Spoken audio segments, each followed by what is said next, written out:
Baik, terima kasih. Saya Fernandes Waktu, anggota Dewan Kabupaten ND. Hari ini saya berada di Desa Nggela dan saya melakukan reses, dan satu hal yang saya temukan bahwa di Desa Nggela sebenarnya itu adalah satu desa yang sangat kuat dari sisi identitas, karena dari sisi budaya adatnya, karena ada rumah adat, karena salah satu desa yang ada di Kabupaten ND yang masih sangat kuat dari sisi story ceritanya, lalu juga dengan perkampungan adatnya adalah Desa Nggela.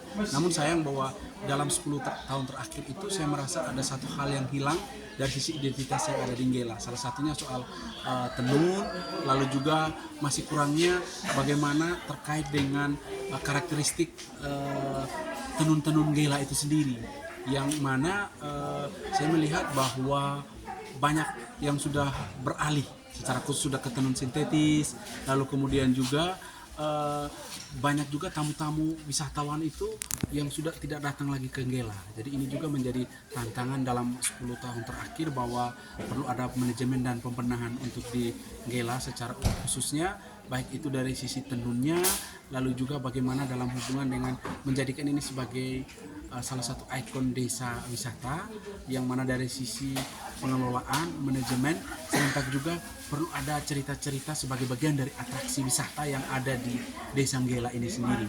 Nah, dalam hubungan dengan ini saya mendorong secara khusus melalui pemerintah desa untuk bagaimana yang memperkuat jejaring yang ada dalam kaitan dengan penataan secara internal, jadikan Desa Nggela sebagai desa wisata dengan memperkuat atraksi secara khusus tenunnya.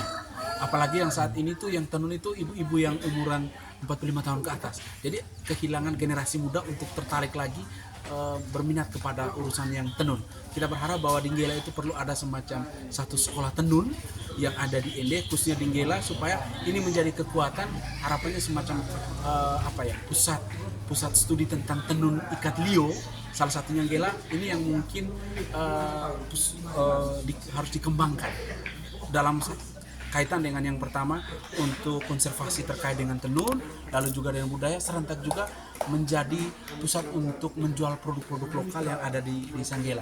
Jadi bukan produk-produk ini keluar, tapi justru bagaimana wisatawan atau orang-orang luar datang ke Nggela, harus begitu mengemasnya, karena ini punya kekuatan cerita yang sangat komplit menurut saya. Hanya perlu mengemaskan, membuka jaringan, lalu juga perlu ada platform-platform untuk mendukung bagaimana mempromosikan potensi yang ada di Nggela. Jadi itu, sekian dan terima kasih.